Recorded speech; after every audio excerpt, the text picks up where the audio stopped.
course, hello to our very elegant and lovely instructor, Dr. Leah B. Ortiga.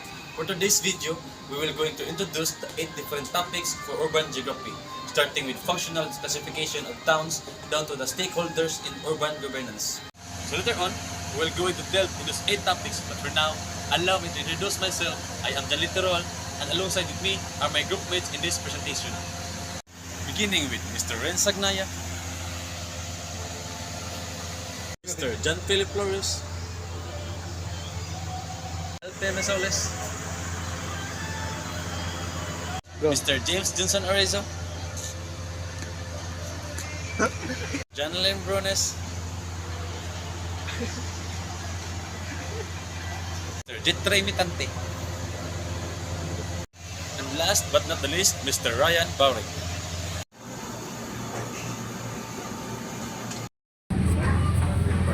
There you have it, ladies and gentlemen. We are now bound to our first topic, which is the functional and classification of towns.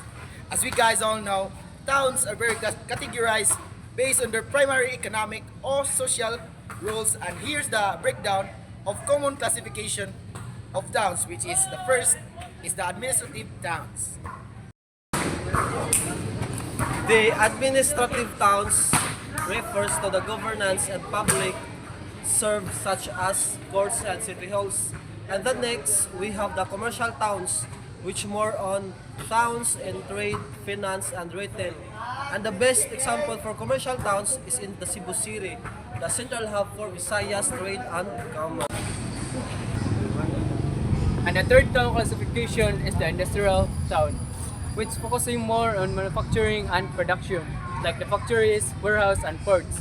And next, industrial town is the cultural or educational towns, which focus more on education, heritage, and tourism, like museums, universities, and historical sites. And next, we have the residential towns, which focus on housing for nearby urban centers like the Solidoms and Barangay Taytayan.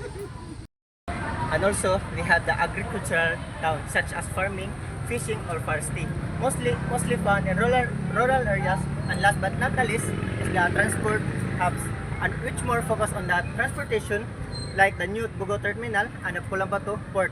It's important to note that understanding functional classification of town and in urban planning, resources allocation, and economic policy.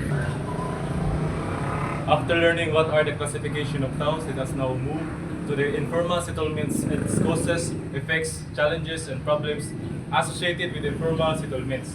Basically, informal settlements, often called slums or squatter settlements, are areas where people reside in self-constructed or unplanned dwellings without formal planning, legal ownership, or access to essential services.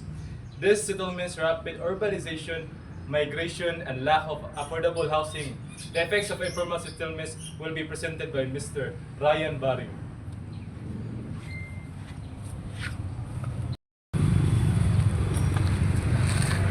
So after knowing the causes of informal settlement, let us now note the effects, which is first increased vulnerability to health risk, environmental degradation, and social exclusion, alongside challenges related to governance and development.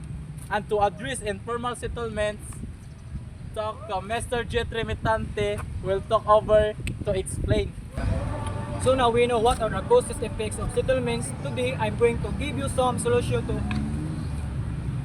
to mitigate informal settlements, which is first improving urban planning and land management. We could also do investment of infrastructure or provide the housing programs and affordability, or might be having inclusive social policy, and lastly by doing community and participation and governance. This is how we can aid informal settlements.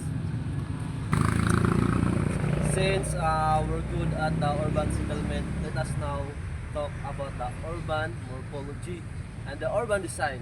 Anyways, this is so easy to understand because urban morphology and urban design are closely related fields, with urban morphology providing the foundation of understanding the urban form and its evolution, while urban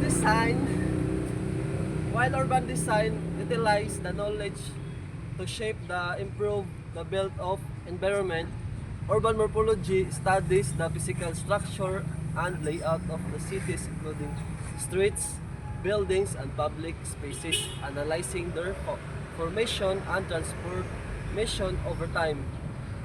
Urban design, on the other hand, applies this understanding to drill better spaces considering not only aesthetics but also function, accessibility, and sustainability.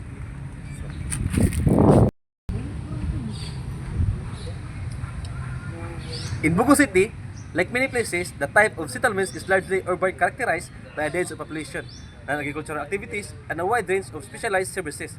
Movement in and around this urban area involves both internal and external migration, influenced by economic opportunities, social connections, and other factors.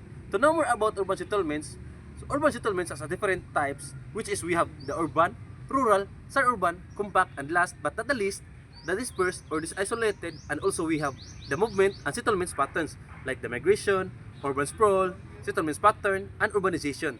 And for factors influencing movement and settlements, we have the economic opportunities, social connection, infrastructure and services, and lastly, environmental factors.